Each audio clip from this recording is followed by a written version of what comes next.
हरे कृष्णा। हरे कृष्ण प्रभु जी। हरे कृष्णा प्रभु जी, दंडवत प्रणाम। हरे कृष्णा प्रभु जी, दंडवत प्रणाम।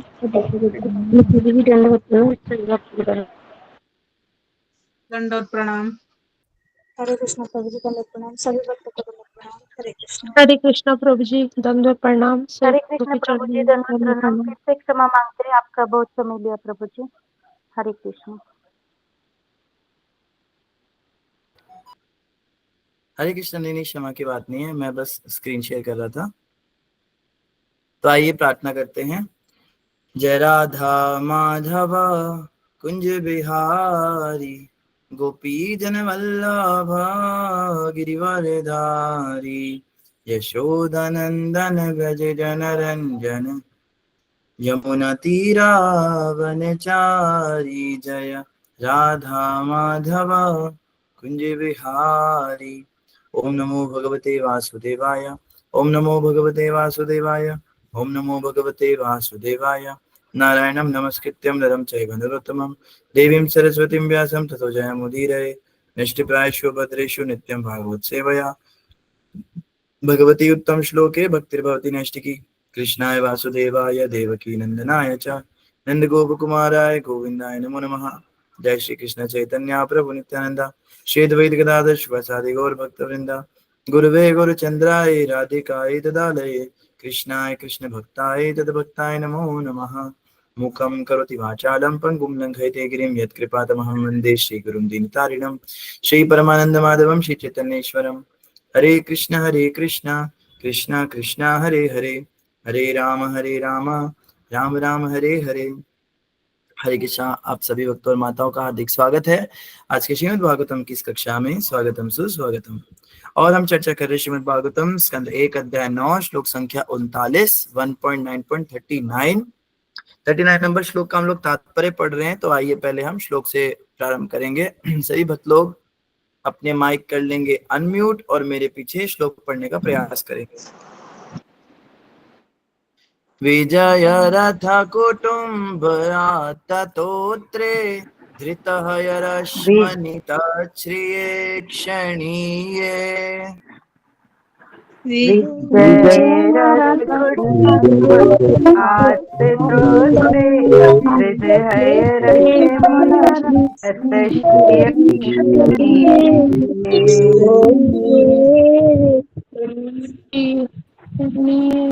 भगवती तेरस्तु मे मुमूर्षमिह निरीक्ष्य हतागतः स्वरूपम्।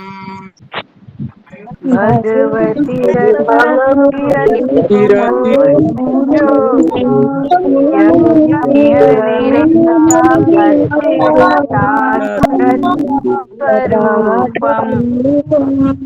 धन्यवाद।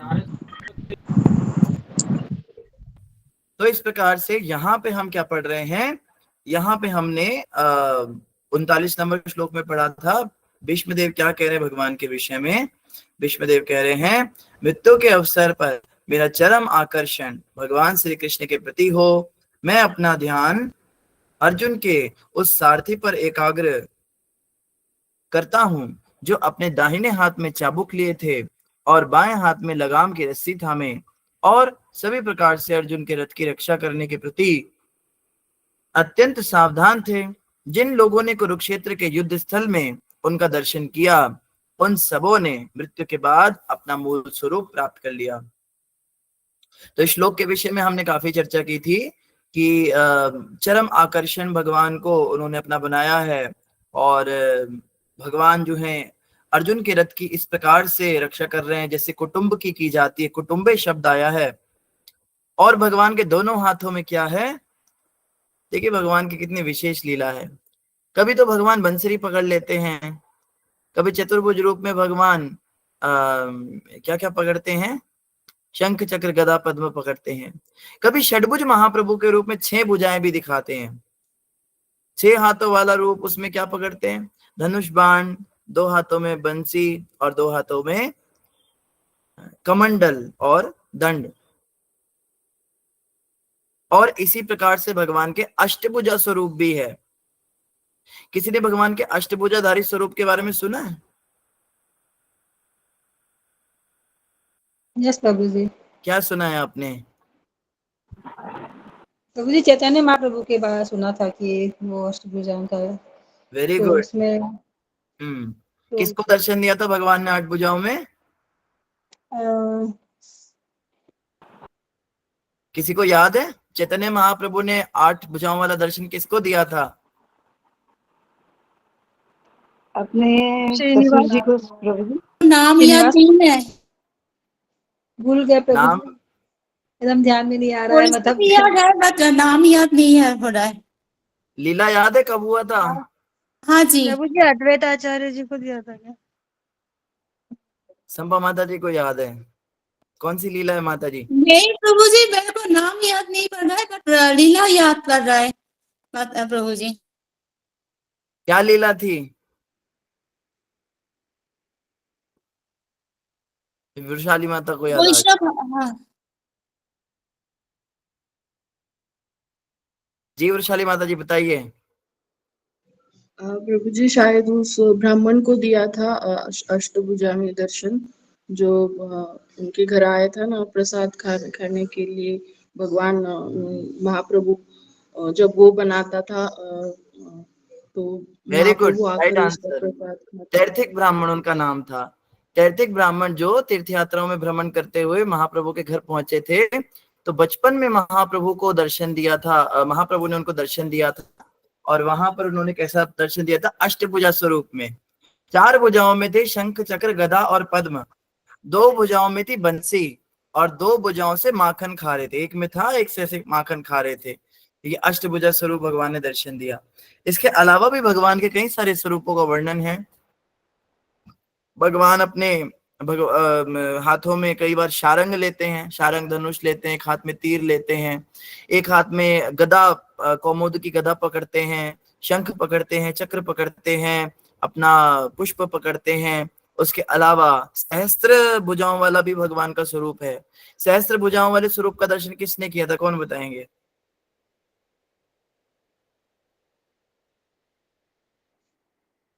प्रभु जी अर्जुन ने किया था क्या प्रभु जी, जब भगवान ने अपना विराट रूप दिखाया था? हाँ, विराट रूप में अर्जुन को भगवान ने सहस्त्र भुजाएं दिखाई थी। सहस्त्र भुजाएं, चारों तरफ जो है आकाश में भुजाएं भुजाएं फैली हुई थी। इसके अलावा भी कई भक्तों को सहस्त्र भुजा के दर्शन हुए हैं। इस प्रकार से भगवान के अलग अलग दर्शन होते हैं। आप में से कोई बता सकता है एक ऐसा भगवान का दर्शन जिसमें भगवान के हाथों में कुछ भी नहीं है लेकिन अपने शरीर का कोई अंग है?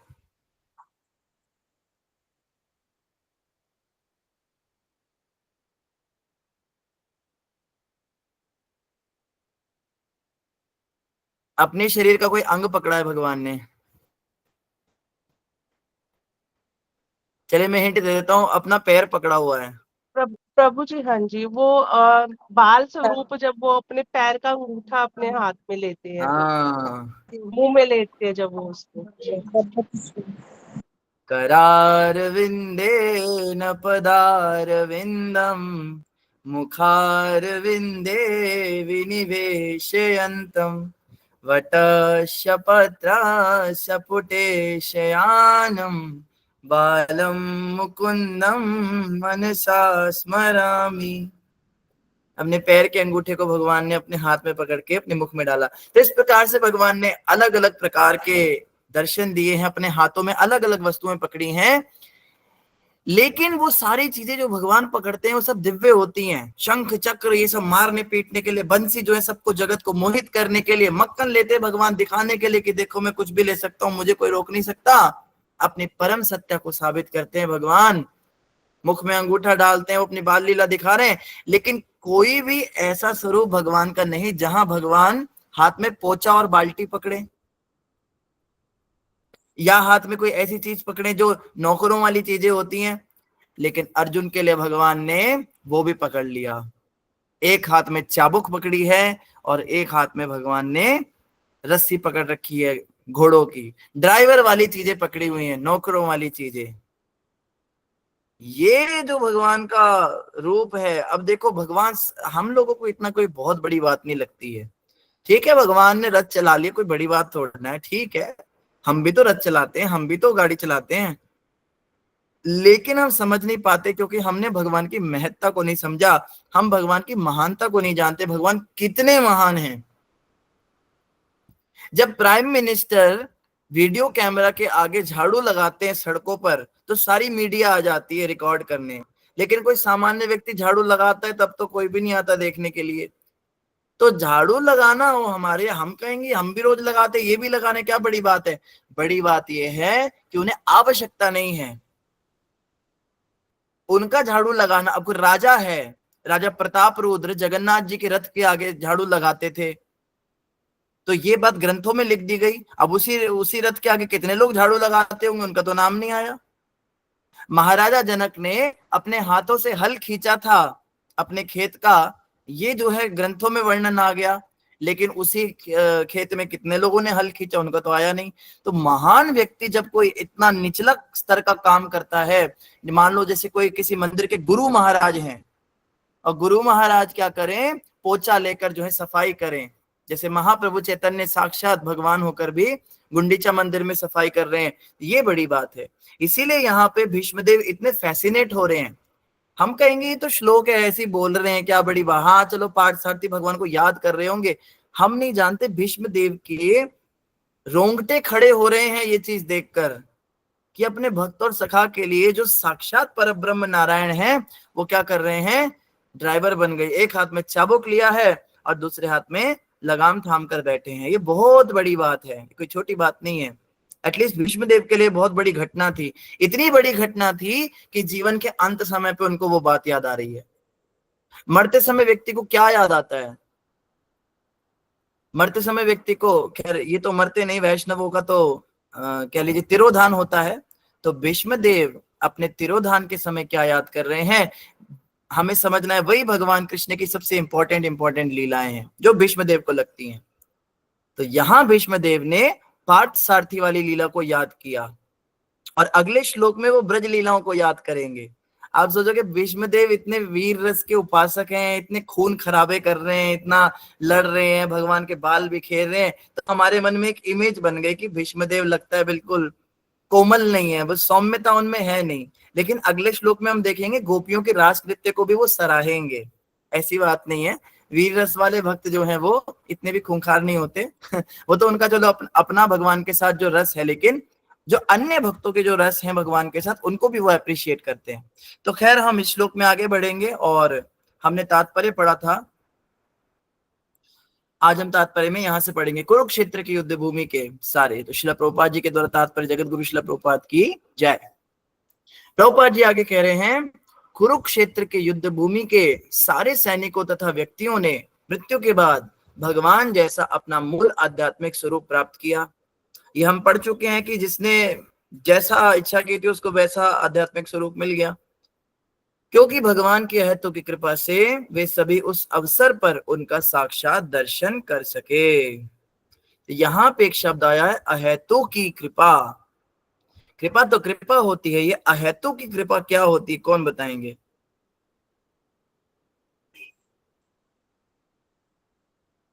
प्रीति माता जी। हरे कृष्णा प्रभु जी, मैं प्रयास करती हूँ। अहेतु की मतलब कोजलेस, जिसका कोई कारण नहीं है, मतलब जिसकी पात्रता नहीं थी उस पे भी भगवान ने कृपा कर दी। कोई पर्पस नहीं है, कोई सामने वाले व्यक्ति का कोई सामर्थ्य नहीं है, तो भगवान ने जैसे एक लकी ड्रॉ में जैसे जिसका भी नाम आ गया एक तरह से, तो सभी पे कृपा हो गई। वो जो सभी सैनिक थे जो मरते समय भगवान को देख रहे हैं, तो उन पे भगवान ने अहेतु की कृपा की है, जो कि भगवान करते हैं। तो शायद हम पे भी कभी करेंगे वो, क्योंकि हम में तो वेरी इतना गुड, सामर्थ्य नहीं है कि हम वो कृपा के पात्र बने। तो भगवान की अहेतु की कृपा की ही आशा है प्रभु जी। जी वेरी गुड, वेरी गुड, बिल्कुल सही जवाब। और बाकी भक्तों ने सेम ही जवाब देना है, किसी ने कुछ अलग कहना है तो हैंड रेज करें। जी प्रभु जी, मैं बोलती हूँ कि सबके ऊपर तो उनका अहेतु की कृपा है ना, यही मैं बोलना चाहती हूँ। सबके ऊपर तो होता ही है, सबके ऊपर है, वो अहेतु की कृपा ही है। सबके ऊपर भगवान की अहेतु की कृपा अगर होती तो फिर वो अहेतु की कहाँ रह जाती, फिर तो वो जो चीज यूनिवर्सल हो गई फिर उसकी स्पेशलिटी कहाँ रह गई। मान लीजिए अगर कोई चीज सबको बटी रही है तो उसके लिए कोई रिक्वेस्ट थोड़ा ना करेगा, फिर हम प्रार्थना क्यों करते कि प्रभु अहतों की कृपा कीजिए। अगर अहतों की कृपा सब पे होती। शिला प्रभुपाद जी ने अपने एक भजन में ये बात लिखी है, हले जब यदि तब कृपा होए अहतों की, अगर आपकी अहतों की कृपा होगी तब ये लोग भक्त बनेंगे। विदेशियों के लिए प्रभुपाद जी बात कह रहे थे। तो कृपा तो निश्चित रूप से भगवान की है ही। आप इस तरह से समझ सकते हैं, संपा माता जी की बात गलत नहीं है, कृपा तो भगवान की बरस ही रही है। लेकिन हम ऐसे देख सकते हैं जैसे बरसात में जो लोग छाता लेके घूम रहे हैं, तो बादलों को कैसे दोष दे सकते हैं कि बादल हमें भिगाते नहीं हैं। जो भगवान की कृपा ले नहीं पा रहे, भगवान तो कृपा कर ही रहे हैं, जो लोग भगवान की कृपा ले नहीं पा रहे, तो यहाँ पे उनके लिए ऐसा कहा गया कि जो महाभारत के समय पे जो लोग हैं, इन लोगों ने कृपा ले ली भगवान की। हम इस तरह से भी समझ सकते हैं। लेकिन हाँ, ये बात भी है कि अहतों की कृपा सब तक पहुंच नहीं पा रही है। अब इसका कारण भगवान भी हो सकते हैं, इसका कारण कृपा भी हो सकती है, इसका कारण हमारे अपने हरकतें हो सकती हैं, जो भी है। लेकिन कृपा जो है वो सब पे नहीं पहुंच पाती, ये बात हमें समझनी है। बहुत अच्छी बात की माता जी। सुधा माता कुछ कहना चाह रहे थे। प्रभु जी हरे कृष्ण। धन्यवाद। मैं यही कहना चाह रही थी कि अति की कृपा हमें बिना कारण ही भगवान कभी ना कभी हमें देते हैं, हमें प्रदान करते हैं, और हम बहुत भी बढ़िया। उनकी अति की कृपा के लिए ही जी रहे हैं और मृत्यु तक उनकी प्रतीक्षा करेंगे अति की कृपा। बिल्कुल। डेसिमल ड्रीम्स कुछ कहना चाहते हैं। हरे कृष्ण प्रभु जी। हरे कृष्ण। प्रभु जी, जैसे आपने कहा कि क्योंकि कृपा यूनिवर्सल नहीं है, मैं तो कहना चाहूंगा कि वो यूनिवर्सल ही है, क्योंकि अगर भगवान ने 84 लाख योनियों का सिस्टम बनाया है, तो जैसे दूसरे धर्म में कयामत के दिन का सिस्टम है, अगर भगवान की अहित की कृपा नहीं होती तो वो कयामत के दिन का सिस्टम होता कि एक बार आपने गलती कर दी तो आपको चांस नहीं मिलेगा दोबारा। बट भगवान की कृपा हम पे है कि भगवान हमें फिर भी चांस दे रहे हैं। बहुत अच्छी बात कही प्रभु जी आपने। और निश्चित रूप से ये बात कृपा शक्ति के ऊपर अप्लाई होती है कि भगवान की करुणा से ही संसार चल रहा है, उनकी कृपा से ही श्वासें चल रही हैं, उनकी कृपा से जीव हर कार्य कर पा रहा है, उनकी कृपा से ही सूर्य उगता है, उनकी कृपा से ही चंद्रमा आता है, उन्हीं की कृपा से हम रोज का भोजन खा पाते हैं, उन्हीं की कृपा से गर्भ के अंदर बच्चे को पोषण मिल जाता है, उन्हीं की कृपा से पत्थर के अंदर रहने वाले जीव को भी भोजन मिल जाता है। सब नदियां उनकी कृपा से बह रही हैं, सब आसमान उनकी कृपा से इतने ऊंचे हैं। लेकिन वो अहेतु की कृपा नहीं है, वो भगवान की दूसरी वाली कृपा है। यहाँ पे अहेतु की कृपा का शब्द यूज हुआ। अहेतु की कृपा का मतलब होता है जिस कृपा के लिए कोई हेतु ना हो, अर्थात ये वाली कृपा भगवान रैंडमली कभी कभी किसी किसी पर करते हैं। कृपाएं भी कई तरह की हैं भगवान की। तो इसमें यहाँ पे यही बताया जा रहा है कि ये जो अहेतु की कृपा है भगवान की, ये उन लोगों के ऊपर हुई जो कुरुक्षेत्र में युद्ध कर रहे थे। और वैसे तो भगवान की कृपा से ही सब कुछ चल रहा है, इसमें कोई डाउट नहीं है। लेकिन अगर हम बात करें अहेतु की कृपा की, तो अगर हम ये कह रहे हैं कि कोई व्यक्ति मरने के बाद उसको दोबारा मौका दिया जा रहा है कि वो दोबारा से अपने कर्म कर सकता है, तो इसमें हम ये देखते हैं कि हर किसी को एक जैसा मौका नहीं मिलता। कोई राजा के घर में पैदा होता है, कोई भिखारी के घर में पैदा होता है, अपने अपने कर्मों के अनुसार। तो कर्मों के अनुसार मतलब हेतु हो गया ना कुछ, कि इस की कोई वजह बन गई, इसके कर्म अच्छे थे तो। और अहेतु की कृपा का मतलब होता है उसमें कोई कॉन्सेप्ट नहीं होता। व्यक्ति पापी से पापी दुराचारी दुष्ट आदमी भी हो, उसका भी अगला जन्म किसी राजा के परिवार में हो जाए, वो भी बहुत महान भोग करे, वो भी स्वर्ग में पहुंच जाए, अगर इस तरह की कोई हम लीला घटना सुनते हैं, तो उसको हम अहेतु के कह सकते हैं, क्योंकि वहां पर उस कृपा के पीछे कोई कारण नहीं था। जैसे अजामिल ने सारी दुनिया के पाप कर्म किए, और सारे पाप कर्म करने के बावजूद केवल एक नारायण नाम उनके मुंह से निकला और उनको नरक में जाने से उसने बचा लिया। आप कह सकते हैं यहाँ पे भगवान का नाम कारण हो गया, लेकिन इसको भी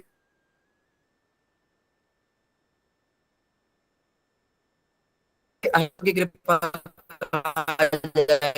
क्योंकि उनके समस्त पाप कर्म जो थे वो तब पर इसे प्रीति माता जी ने कहा लकी ड्रॉ में जैसे किसी का नंबर निकल जाए बिना किसी कारण के, सभी के पास एक जैसे टिकट होते हैं, और लकी ड्रॉ वाले ये भी नहीं देखते ये अमीर है या गरीब है, वो तो बस जिसका नंबर आ गया तो आ गया। जैसे बरसात है, बरसात जब बरसती है तो वो ये नहीं देखती चट्टान है इस पे बरस के कोई फायदा नहीं, यहाँ पे खेत खलिहान है यहाँ थोड़ा ज्यादा बरस जाते हैं, ये तो समुद्र है इस पर क्या बरसना, इसमें तो पहले ही पानी है, यहाँ थोड़ा सूखा इलाका है यहाँ बरस जाते हैं। बरसात के बादल बरसते हुए ये नहीं देखते कि वो कहाँ किसके ऊपर कितना बरसना है, तो उसको कहते हैं अहेतु की कृपा। अर्थात कुरुक्षेत्र के युद्ध स्थल में जितने सारे सैनिक खड़े हैं, भगवान की बरसात अचानक हो गई, तो उनमें कोई पुण्यवान भी था कोई पापी भी था, तो इसका कोई विचार नहीं हुआ कौन कैसा है किसके कैसे कर्म है, सबको मुक्ति मिल गई। तो ऐसी अगर अहेतु की कृपा भगवान की होती तो आज हम सब यहाँ बैठे थोड़ा ना होते, हम यहाँ पे माथा पीट रहे होते, हमें भी मुक्ति मिली गई होती। तो वो मुक्ति उस समय मिली थी, उन लोगों को मिली थी क्योंकि वो अहेतु की कृपा के संचार वहां भगवान के खुले थे। तो ये कब खुलते हैं कुछ कह नहीं सकते, ये भी भगवान की पूरी तरह से भगवान की स्वाधीनता है, भगवान के ऊपर कोई नियम कानून काम नहीं करता। अब मानो दो लोग हैं, एग्जाम्पल दे रहे हैं, मानो एक व्यक्ति 16 माला कर रहा है, एक व्यक्ति 2 माला कर रहा है, भगवान प्रकट हो गए और 2 माला वाले को कृपा करके भगवत धाम भेज दिया, 16 माला वाले को वहीं छोड़ दिया। तो 16 माला वाला कहेगा भाई प्रभु आपने तो इसको तो कर दिया, हमें तो कुछ किया नहीं। और ऐसा नहीं है कि 2 माला वाला बहुत अच्छे से माला कर रहा था, बातें करते हुए माला कर रहा है, फोन चलाते हुए माला कर रहा है, तो आप कैसे कहेंगे भगवान आपने इसको, भगवान कहेंगे मेरा मूड था मैंने कर दिया, मुझे दिखाई दे गया पहले, तुमसे पहले ये दिख गया तो मैंने इसको कर दिया अभी, तो इसके पीछे कोई कारण नहीं होता। ये अहेतु की कृपा का रहस्य, और ये अहेतु की कृपा ही एकमात्र हमारे लिए, जैसे सुधा माता और प्रीति माता जी ने और भी माताओं ने सबने, रंजना माता जी ने सबने बताया, ये अहेतु की कृपा ही हमारे लिए एकमात्र उम्मीद है भगवान तक जाने की। क्योंकि अगर भगवान हमारे गुण दोष विचारेंगे, भाई देखते तुम्हारे कितनी तुमने पूजा पाठ की है, कितने तुमने भक्ति कर्म किए हैं, तो वो मैं तो अपने बारे में कहूंगा, आप सबका तो मैं नहीं कह सकता, करोड़ों जन्मों में भी कोई चांस दिखता नहीं है अपना। लेकिन कभी भगवान ने सोचिए, आप मंगल आरती में खड़े हैं, ठाकुर जी के सुबह सुबह 4:30 बजे दर्शन खुले हैं, और आज बाई चांस भगवान बड़े अच्छे मूड में हैं, और दर्शन खुलते ही भगवान ने सीधा आपको देख लिया, चल भाई तेरा आज कल्याण। तो वो दिन का इंतजार हम कर रहे हैं, कब भगवान की वो अहेतु की कृपा दृष्टि हम पे पड़ जाएगी और हमारा कल्याण हो जाएगा। धन्यवाद डेसिमल प्रभु जी। जी अंतर्यामी प्रभु जी कुछ कहना चाहते हैं? जी हरे कृष्ण गुरु जी, दंडवत प्रणाम, सभी भक्तों की चरणों में दंडवत प्रणाम। गुरु जी अहेतु की कृपा बहुत अच्छी तरीके से आपने समझाए। सिंपली इसको अनड्यू कृपा बोला जाता है। अनड्यू मतलब आप कृपा के पात्र नहीं हो, अनड्यू हो, आपके लिए कृपा ड्यू नहीं है, फिर भी भगवान अपने तरफ से आपके ऊपर कृपा कर देते हैं। इसके लिए किसी कर्म योग्यता या शर्त या किसी तपस्या की जरूरत नहीं है। भगवान जिसको उचित समझते हैं वो सिर्फ परमेश्वर की इच्छा से ही ये प्रकट होती है। वो हमारे बोलने से या उनको प्रसन्न करने से या तरह तरह की पकवान देने से या चढ़ावा से नहीं होता। ये भगवान जिसके ऊपर अहेतु की कृपा करना चाहते हैं वो उसके ऊपर कर ही देते हैं। जैसे एग्जाम्पल है जगन्नाथ जी की रथ यात्रा। वो क्या करते हैं, वहां ओनली फॉर हिंदूज है वो टेम्पल। वो क्या करते हैं, रथ यात्रा के दिन अपने अहेतु की कृपा प्रदान करने के लिए सारे धर्म के लोगों को, जो भक्त भी है जो अभक्त भी है, मुसलमान हिंदू क्रिश्चियन जो भी है, तो उनको दर्शन देने के लिए उनकी अहेतु की कृपा बना रहता है। और वो रथ यात्रा में बाहर आते हैं और उनको दर्शन देने के बाद फिर 9 दिन यात्रा समाप्त करके फिर वो लौटते हैं। ऐसे हमारी चैतन्य शिष्टाष्टकम में भी इसकी उदाहरण दिया गया है। न धनम न जनम न सुंदरीम कवितम वा जगदीश कामये मम जन्मनि जन्मनीश्वरे भवताद भक्ति रहेतु की त्वयि। यहाँ भी है, मैं तो पात्र नहीं हूँ, लेकिन हे प्रभु मेरा भक्ति से आप प्रसन्न है या नहीं है मैं नहीं जानता, मैं अपात्र हूँ, मेरे में भक्ति है कहाँ, लेकिन फिर भी मैं आपकी अहेत्र की कृपा की पात्र बनना चाहता हूँ, कृपा करके मुझे मेरे ऊपर दया कीजिए। ये भक्त की विनम्र निवेदन होता है, और इसकी जो सोल पावर है वो भगवान के पास है। वो पापी के ऊपर भी अहेतु की कृपा कर देते हैं, जैसे अभी गुरुजी ने अजामिल की एग्जाम्पल दी। तो इसलिए अहेतु की कृपा ऐसा नहीं है कि सृष्टि में जितनी है सबके ऊपर वो कर देंगे, नहीं, वो भी देखते हैं कि इसकी पात्र कौन है। वो बेशक अपात्र हो, लेकिन थोड़ी बहुत उसके अंदर कृपा, करुणा, दयाशीलता, विनम्रता, भक्ति, थोड़ी बहुत तो कुछ तो क्वालिफिकेशन होनी चाहिए। ऐसा नहीं कि बिल्कुल ही कुछ भी नहीं है और उसको कर देंगे, ऐसा नहीं है। धन्यवाद तो गुरुजी, बहुत अच्छा समझाया आपने। हरे कृष्ण गुरुजी, दंडवत प्रणाम। ज्योति माता जी कुछ कहना चाहते हैं? हरे कृष्णा प्रभु जी, दंड प्रणाम। से भक्तों के चरणों में दंड प्रणाम। प्रभु जी, हरे कृष्ण। हेतु की कृपा को हम इस तरह से भी तो समझ सकते हैं ना, जैसे कि अचानक से, जैसे कि हमें गुरु महाराज जी की भी अगर कृपा मिल जाए तो वो भी तो डायरेक्टली भगवान की कृपा ही मानी जाती है ना। अगर गुरु महाराज जी की भी अगर हमारे ऊपर कृपा हो गई, हमारे में इतने अनर्थ हैं, इतना सब कुछ है कि हम गुरु महाराज जी की कृपा के लिए तरस रहे हैं, मिलने वो अचानक से ही हो जाए तो ये थोड़ा सा ये भी हो सकता है ना प्रभु जी। अहेतु की कृपा बाय चांस हो जाती है, लक बाय चांस। एक छोटा सा उदाहरण, आप सब अपने ही भक्तों, वैसे बाहर वालों को इस तरह की बातें नहीं होती, तो अंदर वालों भक्तों से ये सब बातें हो सकती हैं। गुरु महाराज का एक बार ऐसा हुआ था, महाराज जी साल में एक ही बार दीक्षा देते हैं, ज्यादा शिष्य नहीं बनाते। तो मतलब जैसे 100-150 लोग अगर आते हैं, 200 लोग आते हैं लिस्ट में नाम, तो कोई 50, 60, 70 कोई दीक्षा देते हैं, बाकियों को वो कह देते हैं भाई आप अगले साल आना। तो एक साल महाराज जी ने अनाउंस कर दिया, आज से कुछ 6-7 साल 8 साल पुरानी बात है, महाराज जी ने अनाउंस कर दिया कि अब से कोई दीक्षा नहीं दूंगा मैं आगे, बस जितने शिष्य बन गए उन्हें ही अच्छे से भक्ति में आगे बढ़ाऊं, और ज्यादा शिष्य बनाने की मेरी इच्छा नहीं है। तो उनकी अपनी विनम्रता, उनकी अपनी कोई सोच है, उन्होंने और भी कई बातें कही। उन्होंने कहा ज्यादा शिष्य बना के भी गुरु को कष्ट होता है, नर्क जाना पड़ता है, क्या लाभ है, शिष्य फिर अपनी मनमानी करते हैं।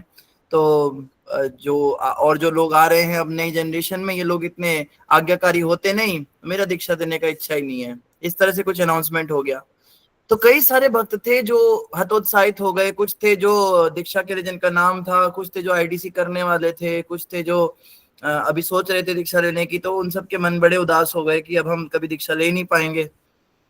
तो सडनली क्या हुआ, अगले दिन सुबह जिस दिन दीक्षा समारोह होना था, मॉर्निंग में महाराज जी ने अनाउंस कर दिया कि इस बार जितने आए सबको दीक्षा देंगे, इस बार कोई कैंसिल नहीं होगा। तो जब ये खबर पहुंची तो सारे सेंटर्स में फोन घूम गया, भाई इस साल महाराज जी सबको दीक्षाएं दे रहे हैं, जितने हो सारे आ जाओ। तो जितने आगे पीछे बचे हुए थे, जितने 10-10 साल से रुके हुए थे, जो अगले साल करके 2 साल 3 साल से अटके हुए थे, सबकी दीक्षाएं हो गई। उस साल सबसे ज्यादा दीक्षाएं हुई, 250-300 भक्तों की दीक्षाएं हो गई, 50-60 से ज्यादा कभी नहीं होती थी। तो अंदर के भक्तों से बात पता लगी, उन्हें महाराज जी ने शेयर किया था, डायरेक्टली महाराज जी ने नहीं बताया। कहते प्रभुपाद जी रात को सपने में आ गए और प्रभुपाद जी ने कहा भाई तू इतनी सख्ताई रखेगा तो तेरे पास कौन आएगा, पतित जीवों का उद्धार नहीं करना है। महाराज जी ने कहा भाई ये लोग सुनते तो है नहीं, कोई आज्ञा पालन करते नहीं है, और जो है भक्ति। प्रभुपाद जी ने कहा कोई बात नहीं, जैसे भी हैं इनको दीक्षा दे दो, मैं कह रहा हूँ मेरे कहने पे दे दो।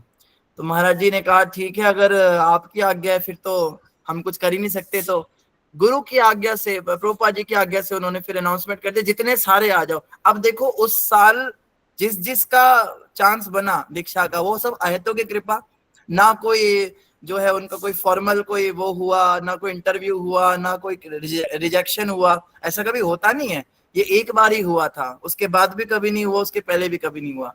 तो ये अहेतु की कृपा बाय चांस कभी कभी, अब उस टाइम पे जितने थे उन सबकी हो गई, जो रह गए वो रह गए। तो इस तरह से अहेतु की कृपा, गुरु में भी जो है भगवान के कुछ गुण आ जाते हैं, क्योंकि किंतु प्रभोर्या प्रिय एव तस्या, गुरुदेव भगवान के बड़े प्रिय होते हैं, तो भगवान जैसे गुण उनके अंदर भी आ जाते हैं।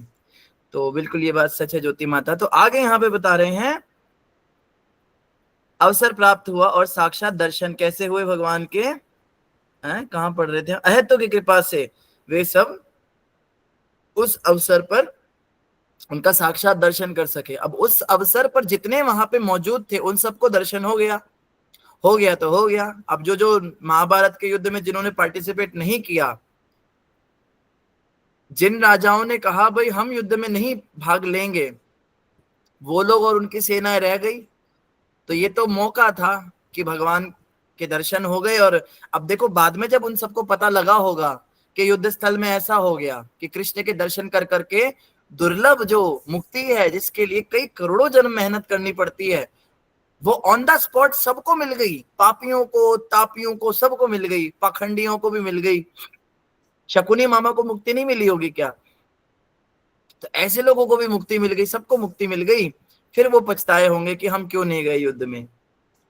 तो ये तो अहेतु की कृपा होती है। खैर आगे कह रहे हैं, जलचर से लेकर ब्रह्मा तक विकास चक्र में चक्कर लगाते हुए सभी बद्ध जीव माया के रूप में हैं या उस रूप में हैं जिसे उन्होंने अपने कर्मों से प्राप्त किया है और जो भौतिक प्रकृति ने उन्हें प्रदान किया है।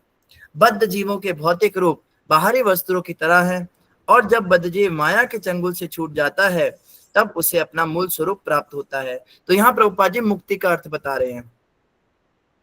सब लोग मुक्ति की बातें करते हैं, भारत के अंदर तो मोक्ष और मुक्ति की तो इतनी बातें होती हैं। आप कोई भी तीर्थ के बारे में सुनोगे तो सारे संवाददाता, सारे न्यूज चैनल वाले कहेंगे मान्यताएं हैं, इस तीर्थ में स्नान करने से मोक्ष हो जाता है, इस माला का इस मंत्र का जाप करने से मुक्ति मिलती है। आप व्रत कथाओं में सुनेंगे, जितने भी व्रत महात्म्य हैं, इस व्रत के पालन से मोक्ष मिलता है। तो मोक्ष और मुक्ति जो है बड़ी आम बातें हैं, बड़ी आम चर्चाएं होती हैं। लेकिन हमें टेक्निकली समझना होगा मोक्ष का मतलब क्या होता है और मोक्ष किसको मिलता है। मोक्ष असल में कोई ऐसी चीज नहीं है जो हमें नया कुछ मिल जाए। मोक्ष का मतलब सिर्फ है अपने घर वापस चले जाना जहां से हम आए हैं। जैसे कोई मछली अगर जल के बाहर कष्ट भोग रही है, दुख भोग रही है, तो वापस जब वो पानी में छोड़ दी जाती है तो वो मोक्ष को प्राप्त हो जाती है। तो मोक्ष का अर्थ है अपने अस्तित्व की ओर वापस चले जाना, जहां के हम हैं वहीं वापस चले जाना, उसे मोक्ष कहते हैं। आप देखिए प्रकृति में सब कोई मोक्ष की प्राप्ति कर रहे हैं। आज ही मैं देख रहा था, हमारे जहां पे हम रह रहे हैं इसके सामने एक नाला बहता है पानी का, तो वो पानी बह रहा है। अब मैं मन में सोचा कि इस तरफ ही क्यों बह रहा है, उस तरफ क्यों नहीं बह रहा, देखने में तो एक जैसा ही लगता है। तो पानी उस तरफ बहता है जिस तरफ समुंदर है। आप कोई भी नदी देख लीजिए, आप घर में भी कहीं पानी डालिए, वो पानी वहीं जाएगा जिधर समुद्र में। तो पानी समुद्र की तरफ क्यों जाता है? क्योंकि समुद्र से ही उसकी उत्पत्ति हुई है, समुद्र से ही वो जल निकला है, बादलों के अंदर भरा गया है और बादलों ने उसको जगह जगह पर बिखेरा है। और बादलों के द्वारा जब वो बिखरा गया तो जहां जहां वो गिरा अब वो फिर से समुद्र को ही खोज रहा है और इसी खोज को करते करते करते एक दिन वो समुद्र में मिल जाएगा और वही उसका मोक्ष हो जाएगा। आप अग्नि को देख लीजिए, अग्नि किधर भी जलाई जाए, कैसी भी जगह पे, हमेशा अग्नि सूर्य की तरफ जाएगी, क्योंकि अग्नि का जो अस्तित्व है वो सूर्य से आता है। धरती की कोई भी वस्तु है, धरती पे जो पैदा हुई है, उसे आप किधर भी रख दो वो धरती की तरफ जाना चाहेगी। अगर आप उसको हवा में छोड़ दोगे तो वो धरती पर आकर गिरेगी। ये है लॉ ऑफ ग्रेविटेशन। इसको अंग्रेजों ने बड़ा अलग तरीके से समझाया, लेकिन सनातन संस्कृति में लॉ ऑफ ग्रेविटेशन को ऐसे समझाया गया है कि हर वस्तु अपने अस्तित्व की तरफ जा रही है। अब आत्मा इस बद्ध शरीर के अंदर जबरदस्ती कैद की गई है। जैसे मान लीजिए एक हाइट पर आपने एक बॉल को पकड़ा हुआ है, उसको रोका हुआ है आपने धरती के पास जाने से। जैसे ही वो हाथ हटेगा तो ऑटोमेटिक वो बॉल जो है जमीन पर आ जाएगी। इसी तरह से ये शरीर, भौतिक शरीर, ये आत्मा को रोक रहा है परमात्मा के पास जाने के लिए। और ना केवल भौतिक शरीर, इसके अंदर एक सूक्ष्म शरीर भी है। वो सूक्ष्म शरीर भी आत्मा को रोक के रखता है, जिसमें कि आपका ये आता है फॉल्स ईगो आता है, mind, body and false ego, मन, बुद्धि और मिथ्या अहंकार। ये सूक्ष्म शरीर भी रोक रहा है। जिस दिन ये सूक्ष्म शरीर भी हट जाएगा, स्थूल शरीर भी हट जाएगा, आत्मा ऑटोमेटिक भगवान के पास चली जाएगी। उसको कोई नाम जप नहीं करना पड़ेगा, उसको कोई माला नहीं करनी पड़ेगी, उसको कोई कुछ भी नहीं करना पड़ेगा। वो तो स्वाभाविक रूप से आज भी छटपटा रही है भगवान के पास जाने के लिए, लेकिन ये सूक्ष्म शरीर और स्थूल शरीर उसको जाने से रोक रहे हैं। तो ये जितना साधना, भक्ति, माला, जप, कथा, श्रवण, सत्संग, भजन, कीर्तन, ये सिर्फ इसलिए है कि भौतिक आवरण खत्म हो, माया की जो कवरिंग आत्मा के ऊपर बनी हुई है ये हट जाए, ये इसके लिए है। डायरेक्टली मोक्ष को आप ऐसे नहीं समझिए कि ये भजन कीर्तन सत्संग करने से हमें मोक्ष मिल जाएगा। ये भजन सत्संग कीर्तन करने से आत्मा तो पहले ही मोक्ष को प्राप्त है, बस खाली जो चीजें उसको रोक रही मोक्ष की प्राप्ति के लिए वो हट जाएंगे, वो एलिमेंट्स हट जाएंगे। और यही बात प्रभुपाद बता रहे हैं, जलचर से लेके ब्रह्मा तक जितनी भी 84 लाख योनियां हैं, ये सब विकास चक्र में चक्र लगा रहे हैं। कीड़ा मर के बैक्टीरिया बन रहा है, बैक्टीरिया मर के मेंढक बन रहा है, मेंढक मर के सांप बन रहा है, सांप मर के कोई और बन रहा है, पक्षी बन रहा है, पक्षी मर के फिर कोई जानवर बन रहा है, कुत्ता बन रहा है, कुत्ता मरने के बाद शेर बन रहा है, शेर मरने के बाद हाथी बन रहा है। तो सब विकास की प्रक्रिया में है। और प्रभुपाद जी ने ब्रह्मा का नाम यूज किया है, इसका मतलब देवी देवता भी इस विकास से बच नहीं सकते। ये भी 84 लाख योनियों में आते हैं, ये सभ्य योनियों में आते हैं। ये मनुष्यों से श्रेष्ठ योनियां हैं। जैसे मनुष्यों से निकृष्ट योनियां हैं कुत्ते बिल्लियों की, तो मनुष्यों से श्रेष्ठ योनियां भी हैं जो देवताओं, गंधर्वों, किन्नरों, दानव, इन सब की योनियां होती हैं। तो ये भी विकास के चक्र में घूम रहे हैं। चक्कर लगाते हुए सभी बद्धजीव माया के रूप में हैं, और या उस रूप में हैं जिसे उन्होंने अपने कर्मों से प्राप्त किया है। हम सब किसी ना किसी कर्म, कोई हमने कर्म किया तो हम इस शरीर में हैं। जैसे हमने कर्म किया उस हिसाब से काला, गोरा, लंबा, छोटा, मोटा, पतला शरीर मिला, सुंदर, बदसूरत, बहुत होशियार, बिल्कुल बुद्धू, जैसा भी शरीर जिसको मिला अपने अपने कर्मों के अनुसार मिला। और जो भौतिक प्रकृति ने उन्हें प्रदान किया है, तो ये शरीर भौतिक प्रकृति ने, बद्ध जीव के भौतिक रूप बाहरी वस्त्रों की तरह है। जब बद्ध जीव माया के चंगुल से छूट जाता है, तब उसे अपना मूल स्वरूप प्राप्त हो जाता है, अर्थात वो अपने स्वभाव को प्राप्त हो जाता है, अपने अस्तित्व को प्राप्त हो जाता है। और निर्विशेषवादी भगवान के निराकार ब्रह्म तेज को प्राप्त करने का इच्छुक रहता है, लेकिन भगवान के अंश स्वरूप जीवित स्फुलिंग के लिए यह रंच मात्र भी हितकर नहीं है। अतएव निर्विशेषवादी पुनः नीचे गिरते हैं और फिर से भौतिक रूप प्राप्त करते हैं, जो आत्मा के लिए मिथ्या होते हैं। प्रभुपाद जी यहाँ पे बता रहे हैं अपने मूल स्वरूप को प्राप्त करने का अर्थ क्या है। ये थोड़ा सा समझने में थोड़ा सा कठिन रहेगा। इसको हम ऐसे समझ सकते हैं, कुछ जीव जो हैं वो पानी में ही पैदा होते हैं, तो उनका जीवन पानी में ही है। कुछ जीव धरती पे पैदा होते हैं, उनका जीवन धरती पर ही है। तो निर्विशेष ज्योति जो भगवान की है, वो भगवान के शरीर से निकलने वाला प्रकाश का पुंज है। तो कुछ जीवात्मा उस प्रकाश के पुंज में ही सुखी रहती हैं, लेकिन भगवान का अपना जो साकार स्वरूप है, उसमें जो वो अपने भक्तों के साथ आदान प्रदान करते हैं वैकुंठ लोकों में, वहां पर जो जीव रहते हैं वो वहीं पर रहने के इच्छुक हैं। अब जो जीवात्मा भगवान के साथ साक्षात्कार करना चाहती है, भगवान के साथ ऐसे रहना चाहती है जैसे हम हैं, वो भगवान के साकार रूप में जाकर उनसे मिलते हैं। और जो निराकार ब्रह्म में जाना चाहते हैं, जो बस उनमें जाके मिल जाना चाहते हैं उस दिव्य तेज में, वो उस निराकार ज्योति में चले जाते हैं। लेकिन प्रभुपाद जी यहाँ पे कह रहे हैं जीवात्मा को क्या करना चाहिए, क्योंकि जीवात्मा को ब्रह्म ज्योति में जाकर भगवान के साथ उनका कोई आदान प्रदान नहीं होगा।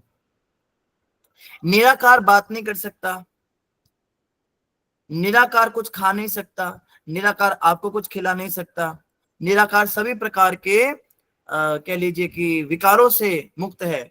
ना उसे क्रोध आता है, ना उसे खुशी होती है, ना उसे दुख होता है। उसको आप जोक सुनाओगे तो वो हंसेगा भी नहीं, क्योंकि उसमें सब है ही नहीं। निराकार एक बहुत ही शून्यता है, कहने का मतलब बिल्कुल शून्य हो जाओ वहां पे। वहां कुछ करना नहीं है, वहां पे कोई हलचल नहीं है, वहां पे चेतना नहीं है, वहां पे जागृति नहीं है, एक प्रकार की सुप्त अवस्था है। तो प्रभुपाद जी कह रहे हैं वहां जाके करोगे क्या? तो वहां से भी क्या होता है, कई जीवात्माएं नीचे गिर जाती हैं, बहुत समय तक निराकार में रहे, उड़ते रहे, क्योंकि जीवात्मा के अंदर चिन्मयता भी है, उसमें चेतनता भी है, सत चित आनंद। चित जो है, चित का मतलब चेतना, तो आत्मा में सत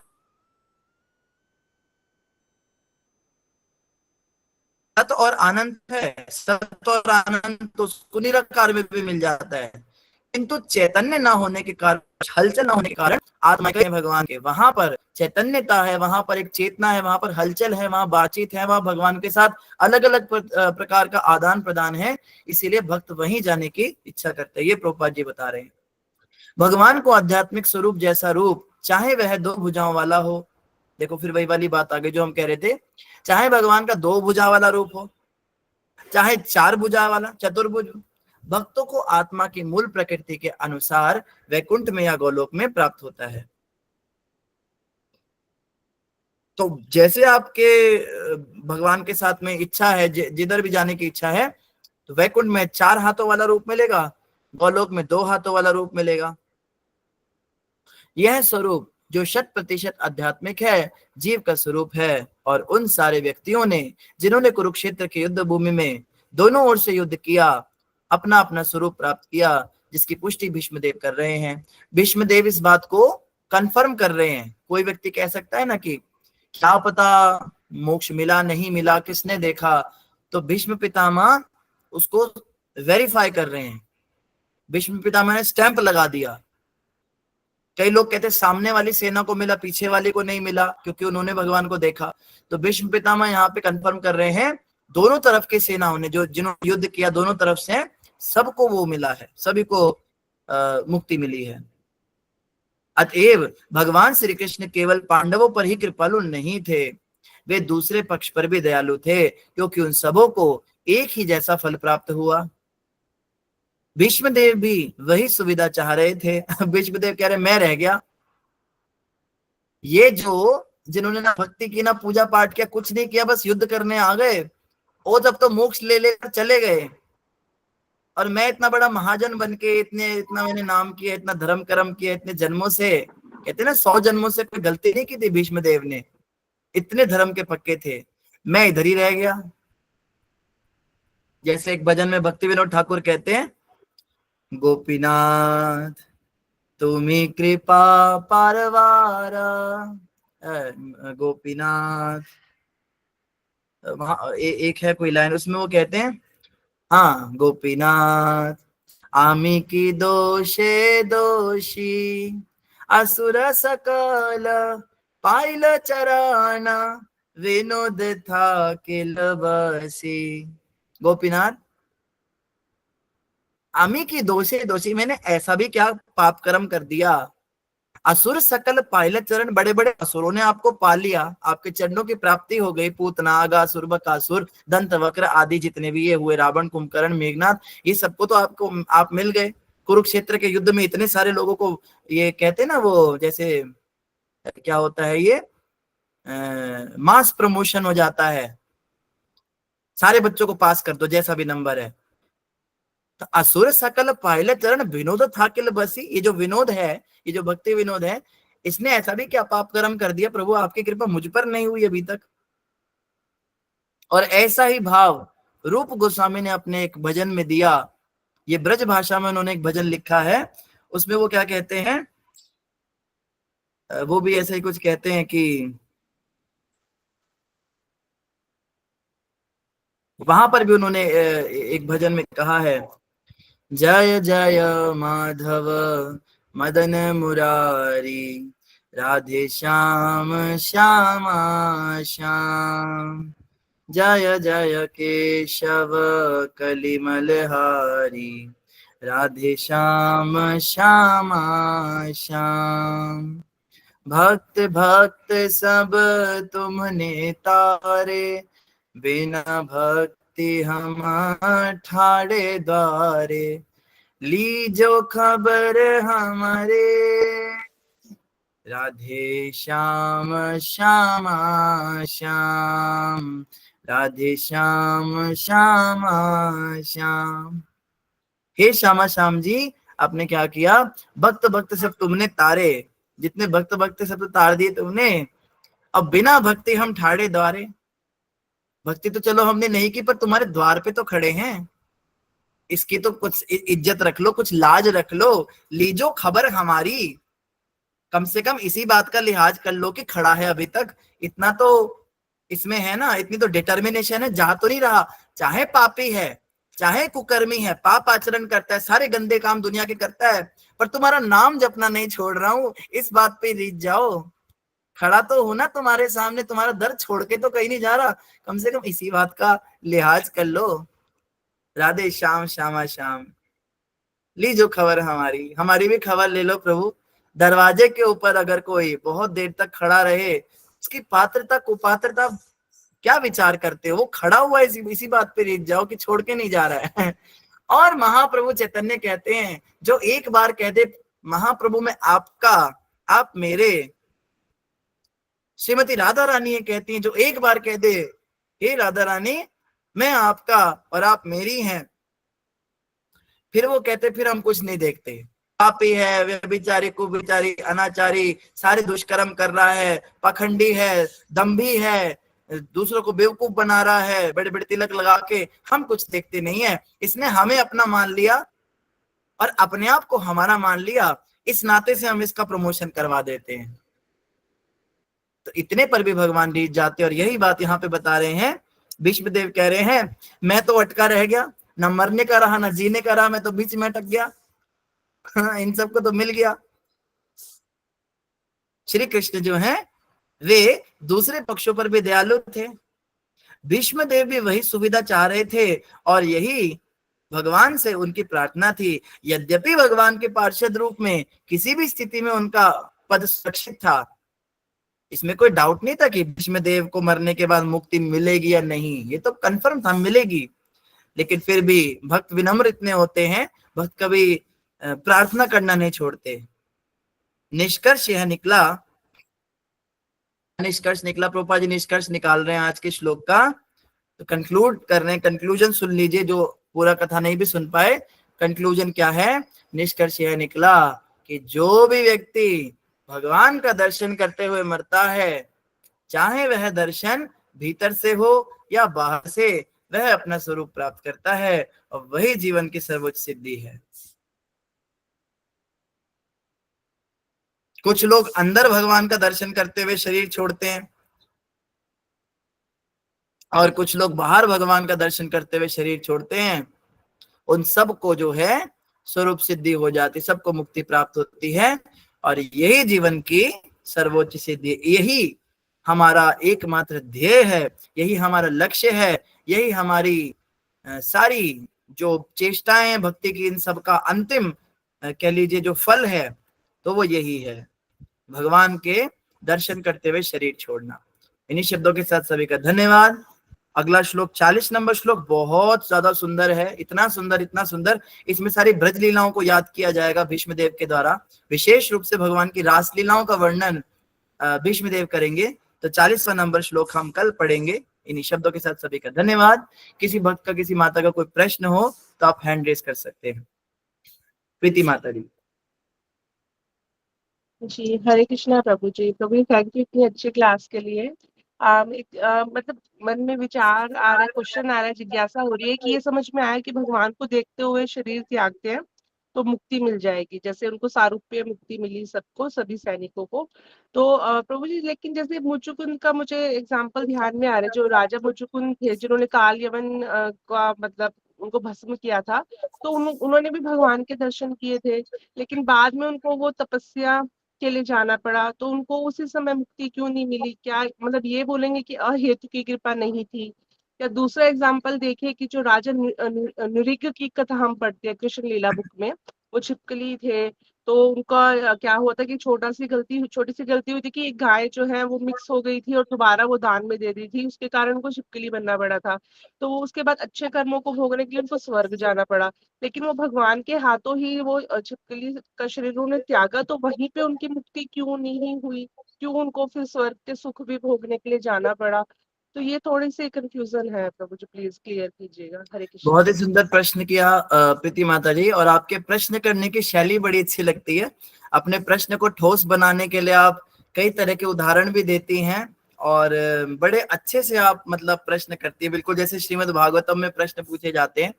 तो पहली बात हमें ये समझनी है कि मुक्ति उसको मिलती है जो जीवन के अंत समय पे भगवान का दर्शन करते हैं। अंतिम समय मुचकुंद राजा का उस समय नहीं आया था जब भगवान के दर्शन हुए थे, तो निश्चित रूप से भगवान का दर्शन अगर जीवन में कभी भी हो गया हो तो मुक्ति तो मिल ही जाती है, लेकिन अंत समय की महिमा अधिक है। जैसे हम हरिनाम तो अभी भी जप रहे हैं, लेकिन अंत समय पे अगर नहीं निकला तो फिर वो वाली बात नहीं होगी। तो अंत समय पे भगवान का दर्शन जो है ये बड़ा महत्वपूर्ण है और ये हर किसी को नसीब नहीं होता। जीवन में कईयों को साक्षात्कार हो जाता है, लेकिन अंत समय पे ना होने के कारण वो रह जाते हैं। अब आप ये नहीं कह सकते कि भगवान के दर्शन की महिमा कुछ कम है। इसे हम इस तरह समझ सकते हैं कि अंत समय पे ही भगवान के दर्शन की महिमा ज्यादा अधिक बताई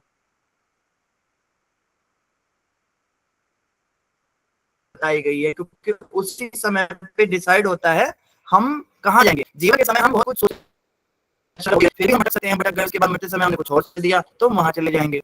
और दूसरी जो आपने उदाहरण दिया राजा नृग का, राजा नृग के विषय में अगर आप बात करते हैं तो इसमें फिर जैसे गजेंद्र की कथा आती है। गजेंद्र और जो ग्राह था, जो मगरमच्छ था जिसने गजेंद्र का पैर पकड़ा हुआ था, भगवान ने पहले मगरमच्छ का गला काटा चक्र से। तो मगरमच्छ का जब गला कटा तो वो जो जीवात्मा निकली उसमें से वो गोलोक धाम नहीं गई, उसको सारिष्टि भी नहीं मिला, सारूप्य तो बड़ी दूर की बात है। वो स्वर्ग में गया क्योंकि वो एक गंधर्व हूहू था। तो यहाँ पे बात हो रही मूल स्वरूप को प्राप्त होते हैं। अब देखिए जो भगवान ने उखल बंधन लीला में 2 पेड़ तोड़े हैं, वो यमलार्जुन के वृक्ष मणिग्रीव और नलकुवर, वो दोनों फिर से स्वर्ग को ही वापस गए हैं। तो यहाँ पे अगर राजा नृग भी स्वर्ग को वापस गए तो इसका मतलब ये है इनका मूल स्वरूप वहीं पर था। लेकिन यहाँ पर हम जहां तक दामोदर अष्टकम में पढ़ते हैं तो वहां पे सत्यव्रत मुनि कहते हैं कुबेर आत्मजौ बद्ध मूर्ते व यद्वत त्वया मोचितौ भक्ति भाजौ कृतौ च। आपकी कृपा से उनको भक्ति मिली। मूल स्वरूप तो हम नहीं कह सकते कि उन्हें वैकुंठ मिला, लेकिन भक्ति मिली। और तथा प्रेम भक्तिम स्वकाम में प्रयच्छा न मोक्षे गृहो में स्थित दामोदरेहा। मैं तो खुद ऐसा मोक्ष नहीं मांगता, क्योंकि आपने उनको तथा प्रेम भक्ति, आपने प्रेम भक्ति उन दोनों को दी थी। तो चाहे राजा नृग हो या दोनों यमलार्जुन हो, इन्हें प्रेम भक्ति जरूर मिली। और प्रेम भक्ति ही जीवन का वास्तविक चरम लक्ष्य है भक्तों के लिए। इसमें फिर वही वाली बात आ गई, जिसको जो चाहिए उसको वो मिलता है। तो जिसको प्रेम भक्ति चाहिए वो चाहे स्वर्ग में भेजा जाए चाहे नरक में भेजा जाए। अब ध्रुव महाराज थे, ध्रुव महाराज ने जब भगवान से कहा प्रभु अब मुझे अपने साथ ही ले जाइए, वैकुंठ ले जाइए, तो भगवान ने कहा नहीं, आप राज्य के लिए आए थे तो आपको राज्य भोग मिलेगा। तो उन्होंने कहा ये तो बड़ा गलत हो गया सौदा। कहते नहीं, मेरा भक्त बनकर राज्य मिलेगा, आपको मेरी प्रेम भक्ति प्राप्त होगी। और मेरा भक्त चाहे राज्य का भोग करे, चाहे संसार में जिए, चाहे मर जाए, क्या ही फर्क पड़ता है उसके लिए। तो इस प्रकार से शारीरिक रूप से देखने में चाहे हमें लगे भक्त वैकुंठ नहीं गया, लेकिन उसको आत्मा के स्तर पे उसके मोक्ष मतलब मोक्ष हो जाता है, उसकी मुक्ति हो जाती है। वो फिर भौतिक माया में उस आवरण में फंसता नहीं है। ऐसे इस बात को समझना है। जी जी प्रभु जी, थैंक यू, समझ में आया। तो प्रभु जी हमारा मूल स्वरूप क्या है? हम कृष्ण के दास हैं, यही है हमारा मूल स्वरूप, या फिर हमें भी कोई स्वर्ग की प्राप्ति है, ऐसा कुछ हो जाएगा, वो ऐसा कोई डर तो नहीं है हमें रखना चाहिए अपने लिए? पहली बात हमें समझनी है, जीवेर स्वरूप है कृष्ण नित्य दास, हमारा वही स्वरूप है। ठीक है, दास या दासी के रूप में हम भगवान के सेवक हैं। आप देखो प्रभुपाद जी को भी तो मोक्ष हुआ था ना, प्रभुपाद तो मुक्त आत्मा थे, लेकिन तो भी संसार में विचरण करते थे। मोक्ष का मतलब ये नहीं कि जबरदस्ती उसको धकेले दिया जाएगा, वैकुंठ जाओ बस अब तुम्हारा मोक्ष हो गया। मोक्ष प्राप्त होने के बाद व्यक्ति फ्री हो जाता है। जैसे नारद मुनि मुक्त जीव हैं, कभी वैकुंठ में चले गए, कभी भौतिक में आ गए, कभी शिव जी के कैलाश पे चले गए, कभी ब्रह्मलोक में चले गए। तो मोक्ष का मतलब होता है व्यक्ति फ्री हो जाता है। अब फ्री होने के बाद वो अपनी इच्छा से जब चाहे, जहां चाहे, जितना समय चाहे रह सकता है। तो जो शुद्ध भक्त होते हैं, जो मुक्ति को प्राप्त हो चुके होते हैं, मुक्त पुरुष होते हैं, ये अपनी इच्छा से इस संसार में रह रहे होते हैं। तो अगर हमें भी मुक्ति मिलेगी, हमें मोक्ष मिलेगा, तो उसके बाद में हमारे ऊपर है। अगर हम स्वर्ग जाना चाहें तो स्वर्ग जाएं, हम वैकुंठ जाना चाहें वैकुंठ जाएं, हम भौतिक संसार में रह के अपने गुरु की सेवा करना चाहें, किसी और ब्रह्मांड में जाके भगवान की लीलाओं को ज्वाइन करना चाहें, संसार में प्रचार कार्य करना चाहे, बाकी जीवात्माओं का उद्धार करने के लिए इधर ही रहना चाहे। अब देखो, जब रामलीला का समापन हुआ तब सारे पार्षद एक एक करके भगवान राम के साथ में साकेत लौटने लगे। तो भगवान ने कहा हनुमान तुम भी चलो। तो हनुमान ने कहा नहीं प्रभु, मैं नहीं जाऊंगा। तो क्यों? कहते हैं मैं यहाँ पे रुकूंगा और यहाँ पे आपकी कथाओं का लाभ लूंगा। इधर जहां जहां भी राम कथा होती है वहां मैं बैठूंगा और उन सबको आशीर्वाद देकर आऊंगा राम भक्ति का। तो हनुमान जी बद्ध जीवों के उद्धार के लिए इस संसार में रह गए। तो मुक्त पुरुष जो होता है उसके लिए कोई ऐसा कोई नियम नहीं होता कि उसको यहीं जाना है या वहां नहीं जाना है, वो जहां चाहे जैसे चाहे जा सकता है। ऐसा कोई बाउंड्री नहीं रहती है उसके लिए। वो वैसे मुक्त है भौतिक रूप से भी और हर रूप से। भगवान का भक्त है जहाँ भी है वो, जिधर चाहे जाए, नरक जाए स्वर्ग जाए, बस भक्ति रहती है उसकी, भक्ति कभी जाती नहीं है। जी जी, थैंक यू प्रभु जी। हरे कृष्ण हरे कृष्ण। इसीलिए तो भक्त इतने वो जाते, निडर हो जाते हैं। गोपियां नारद जी को कह रही हैं हमारी चरण धूल ले जाओ। नारद कहते हैं तुम्हें नरक जाना पड़ेगा। कहती कृष्ण प्रेम हमारे पास है, हम नरक जाए स्वर्ग जाए हमें कोई अंतर नहीं है। तो जिसके पास कृष्ण प्रेम आ चुका है उसको पता है ना मैं शरीर तो हूं नहीं, नरक में क्या होगा, यातनाएं शरीर को मिलेंगी, शरीर तो है ही नहीं। तो उसको नरक का भी डर नहीं रहता, उसके सारे डर निकल जाते। प्रहलाद जी की अवस्था थी, प्रहलाद जी को डर ही नहीं लगता था तेरे साथ ऐसा कर देंगे ऐसा कर देंगे। वो मुक्त पुरुष थे, उन्होंने समझा ही नहीं कि कभी, क्योंकि आत्मा को कोई प्रताड़ित कर नहीं सकता। नैनम छिन्दन्ति शस्त्राणि नैनम दहति पावका। और शरीर से उन्होंने अपना तादात्म्य खत्म कर लिया है। 10 गुरु हुए हैं सिखिज्म में, उन्हें कोई आत्मा तक वो कष्ट पहुंच ही नहीं रहा जो शरीर को। तो मुक्त पुरुष जो होते हैं वो शरीर के स्तर से ऊपर उठ जाते हैं। तो ये बात जो है ये हमें समझनी। धन्यवाद प्रीति माता, बहुत सुंदर प्रश्न आपका। वृषाली माता जी। हरे कृष्णा प्रभु जी, आपके चरणों में प्रणाम, सभी भक्तों को प्रणाम। प्रभु जी मेरे मन में एक सवाल आ रहा है, तो गलत भी हो सकता है।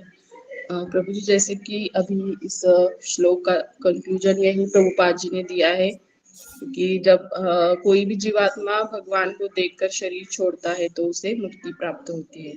जो कुरुक्षेत्र के युद्ध भूमि में जो भी लोग थे सबको मुक्ति मिल गई। प्रभु जी तो प्रभु जी मगर जीवात्मा को भगवान ने एक स्वतंत्र इच्छा दी है, स्वतंत्र इच्छा करने की स्वतंत्रता दी है। तो सभी तो लोगों ने ये इच्छा नहीं की होगी ना कि हमें भगवत धाम जाना है करके। तो इस बारे में थोड़ा सा मुझे बताइए। सबने नहीं की होगी, आप कर लेना जी। जिन्होंने नहीं की उनको पड़े रहने दो, आप करके निकल जाना, और क्या करना है। और किसी को जबरदस्ती थोड़ा ना कर सकते हैं। मैं तो करूंगा, आप भी कर लेना, बाकी भी भक्त कर लेंगे। जैसे यही रहना वो यही रहे, क्या कर सकते हैं। जी प्रभु। करेंगे प्रभु जी, करेंगे सुधा माता करेंगे। चलो धन्यवाद। हरे कृष्णा। सुमिता माता जी। हरे कृष्णा प्रभु जी। मैं लास्ट में बोलती हूँ क्योंकि मेरा कोई प्रश्न नहीं है, मेरे को भक्तों से बस नाम लेना है। ठीक है, माता को टेंशन हो रही है, उन्हें ऊपर से प्रेशर आया हुआ है। ठीक है, डेसिमल ड्रीम्स जी। हरे कृष्ण प्रभु जी। मेरा माता जी के क्वेश्चन के साथ ही रिलेटेड क्वेश्चन है। जैसे भागवतम में भी नलकुबर और मणिग्रीव की कथा आती है, तो उसके डिस्क्रिप्शन में ये बताया जाता है कि भगवान ने उनका श्राप से उद्धार किया, बट उनका भाव नहीं था धाम जाने का, इसलिए वो नहीं गए। आपने भी जैसे हनुमान जी की कथा में बताया कि हनुमान जी यहीं रहना चाहते थे उद्धार के लिए भक्तों के, तो उसी प्रकार जो महाभारत के युद्ध में जो वीर गति को प्राप्त हुए, तो क्या सबका भाव वही था कि उन्हें धाम जाना है, या फिर ये कॉन्ट्राडिक्ट हो रही है बात है, थोड़ा सा बता दो। नहीं था, सबका अलग अलग था। आपके पहले तो दर्शन करने की अभिलाषा थी, अगर आपके दर्शन हो सके प्रभु जी। आप शायद पहली बार आज आए हैं। इस और दिन प्रभु मैं ट्रैवल में हूँ। अच्छा, आपका शुभ नाम क्या है प्रभु जी? मेरा प्रभु जी मार्कंडेय ऋषिदास। मार्कंडेय ऋषि, हरि बोल। तो उधमपुर से मार्कंडेय ऋषि प्रभु जी जुड़े हैं, हमारे बहुत सीनियर गुरु भाई हैं और बहुत सेवा प्रचार करते हैं। प्रभु जी आज मेरा ऐसा अनुमान है पहली बार ही आए हैं, तो प्रभु जी का सभी ग्रुप के मेंबर जोरदार हरि बोल के साथ स्वागत करेंगे। हरि बोल, हरि बोल, हरि बोल, धन्यवाद धन्यवाद। दंडवत प्रणाम सभी को। हरि बोल। मैं सोच रहा था आवाज कुछ पिटानी सी लग रही है। मार्कंडेय ऋषि प्रभु, आपका दर्शन भी सब जरूर करना चाहेंगे कभी, अगर सौभाग्य मिले हमें। जी प्रभु, नेक्स्ट क्लास में ट्राई करूंगा। ठीक है, तो यहाँ पे पहली बात हमें समझनी है, जो नलकुबर और मणिग्रीव थे, इन दोनों को भगवान ने जब प्रेम भक्ति दी तो इनको स्वरूप सिद्धि हो गई थी। स्वरूप सिद्धि के साथ ही भगवान ने इनसे कहा वरदान मांगो, क्या चाहते हो। तो तुम्हें जाना है, तुम्हें भगवत प्राप्ति करनी है। तो नलकुबर और मणिग्रीव ने कहा प्रभु हम दोनों गंधर्व थे और हम क्या करते थे, हम लोग फिल्मी गीत गाते थे। मतलब फिल्मी गीत मतलब जो स्वर्ग में लौकिक गीत चलते हैं, भगवान की महिमा नहीं गाते थे। अब आप हमें ये वरदान दो, अब हम आपकी महिमा का गान करते हुए समस्त संसार में विचरण करें। जैसे इनके गुरु थे ये वैसा ही आशीर्वाद चाहते थे। नारद मुनि भी अपना तंबूरा लेके घूमते रहते हैं, तो इन्होंने भी यही आशीर्वाद मांगा। तो भगवान ने उनको ये आशीर्वाद प्रदान किया और तब से उनके नाम पड़ गए मधुकंठ और स्निग्धकंठ। ये मधुकंठ और स्निग्धकंठ इनके नाम पड़े हैं और इसके बाद से ये भगवान के शुद्ध भक्त बन गए, संसार सागर से पार हो गए। और आज भी ये क्या करते हैं, ये ब्रह्मांड में जगह जगह पे ट्रैवल करते हुए भगवान की कीर्ति का गान करते हैं। हालांकि ये उसके लिए मजबूर नहीं है, ये जब चाहे वैकुंठ जा सकते हैं, इनके हाथ में है, लेकिन अपनी इच्छा से कह लीजिए वॉलंटियरली संसार में रहते हैं। तो ये शुद्ध भक्तों की पहचान है। और आपका दूसरा प्रश्न कि क्या सभी को गोलोक की प्राप्ति हुई या सभी को क्या मिला, तो इसके लिए पिछले श्लोकों में प्रभुपाद जी ने बताया था कि सब अपने अपने स्वरूप के अनुसार, अपने अपने क्षमा कीजिए, सब अपने अपने स्वभाव के अनुसार अलग अलग स्वरूपों को प्राप्त हुए। जिसको सालोक्य चाहिए तो उसको सालोक्य मुक्ति मिली, भगवान के लोक में चला गया। जिसको सामीप्य मुक्ति चाहिए थी उसको सामीप्य मिली, भगवान के समीप रहने लगा। जिसको सारूप्य चाहिए थी उसका रूप भगवान जैसा हो गया। और जो निर्विशेषवादी था, जो भगवान के निराकार पक्ष का उपासी था, उसको निराकार पक्ष में भेज दिया गया। जिसने जो इच्छा की उसको वही मिला। और मान लो कोई एक आधा हमारे जैसा हो जो इस संसार में रहना चाहता होगा तो उसको वैसा ही। यहाँ पे कहीं भी साफ साफ शब्दों में नहीं कहा कि कहीं भेजा गया, किसी जगह का नाम नहीं बताया। यहाँ पे शब्द आए हैं अपने अपने स्वरूप को प्राप्त हुए। तो इससे हमें यही समझ में आ रहा है जिसको जहां जाना था उसको वहां भेज दिया, ऐसा कुछ हुआ प्रभु जी। ठीक है मार्कंडेय प्रभु जी, धन्यवाद प्रभु जी। धन्यवाद। हरे कृष्णा। आपको पधारने के लिए बहुत बहुत धन्यवाद। हम बड़े आभारी हैं आप आए, आप ऐसे रोज आए। सागर गिल प्रभु जी।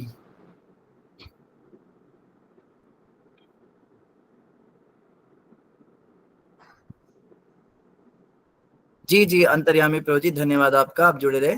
सागर प्रभु जी अपना माइक अनम्यूट करके अपना प्रश्न कर सकते हैं।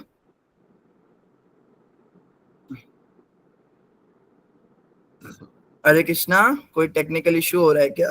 सागर प्रभु जी का माइक नहीं ऑन हो पा रहा है। चलिए कोई बात नहीं, आप प्रयास कीजिए प्रभु जी, अगर माइक ऑन हो जाए। तब तक सुमिता माता जी अपने फाइनल अनाउंसमेंट्स करके थोड़ा हो जाए। माता को मोक्ष चाहिए। हरे कृष्णा प्रभु जी, धन्यवाद प्रभु जी, बहुत अच्छी सेशन थी। मैं रिकॉर्डिंग बंद कर देती हूँ प्रभु जी।